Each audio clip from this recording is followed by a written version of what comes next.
প্রিয় দেশবাসী, আসসালামু আলাইকুম। আবারও আরেকটি খণ্ডকালীন লাইভে আপনাদের সামনে হাজির হলাম।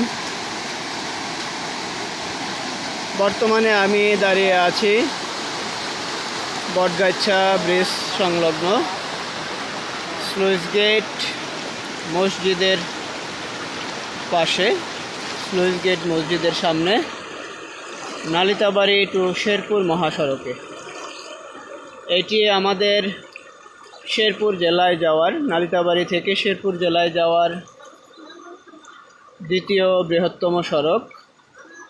এখানে দেখতে পাচ্ছেন, এই যে আমি মহাসড়কের উপর দাঁড়িয়ে, আমার হাঁটুর অনেক উপরে, প্রায় কোমর সমান পানিতে আমি দাঁড়িয়ে আছি। এখানে এই যে নতুন একটি ঘর অল্প কিছুদিন আগে ঘরটি নির্মাণ করা হয়েছিল। পানির প্রবল স্রোতে ঘরটির কী অবস্থা হয়েছে আপনারা দেখতে পাচ্ছেন। বাড়ির মানুষ কিন্তু নিরাপদ দূরত্বে ইতিমধ্যেই চলে গেছে। সাধারণ মানুষ, বন্যাপীড়িত মানুষ কিন্তু রাস্তার উপর দিয়ে যাচ্ছে। রাস্তায় বৃদ্ধ মানুষজনকে সহযোগিতা করছে রাস্তা পারাপারের জন্য। এই হচ্ছে এই এলাকার, এবং আপনারা এই যে সামনে বিস্তৃত পানির এলাকাটি দেখতে পাচ্ছেন, এই সামনে কাজী ফার্মের পুকুর পাড়।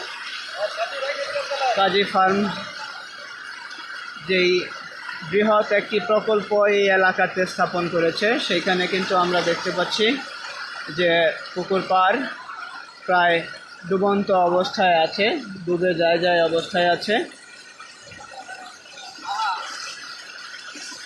যে কাজী ফার্মটা আপনারা দেখতে পাচ্ছেন, এটি কিন্তু রানীগাঁও এলাকায় অবস্থিত, অর্থাৎ রানীগাঁও এবং কাপাসিয়া দুইটি এলাকার মধ্যবর্তী অঞ্চল।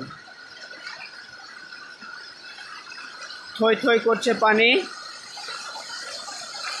যেই পানির অবস্থা, এই নালিতাবাড়ি শেরপুর মহাসড়কের দিকে তাকালেই বোঝা যায় কী অবস্থা।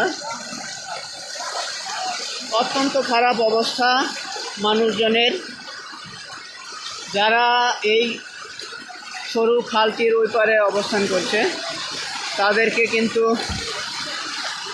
এই পারে আনা, অর্থাৎ নিরাপদ জায়গায় আনা কিন্তু অত্যন্ত দুরূহ একটি ব্যাপার।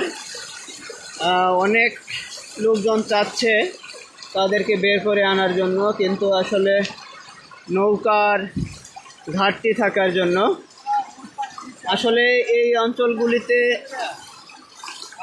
নৌকা ওইরকম প্রয়োজন হয় না, যার জন্য আমাদের এই অঞ্চলে কিন্তু কোনো নৌকা নেই, নৌকার কোনো ব্যবস্থাই নেই।